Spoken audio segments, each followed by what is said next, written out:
Tara sa EGP, makikikain sa birthday. Nandito na nga pala yung inaantay ko. Aba, ibang tinuro, papogian ng labanan, Mark, nandiyan ka pala. Buti na lang hindi ako masisiro. Nandito na yung babaeng may gusto sa akin at patay na patay talaga sa akin itong babae na to. At syempre, hindi mawawala ang napakagandang bartender na si Michelle ng EGP. Kaya laging ganadong napakapoging DJ na si DJ JF.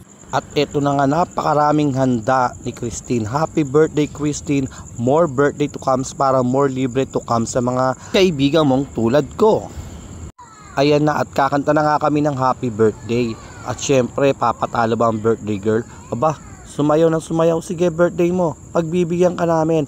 Abay, pakihipan na ng kandila na makakain na tayong lahat, birthday girl. Gutom na kami. O diba, eto na't ako'y susubo na bago tumagay sa napakataas na tore ng isang alak na nandito. Maraming salamat, birthday girl. Marami akong nakilalang kaibigan mo. Kaibigan mo ba to? O nakilala ko lang dito?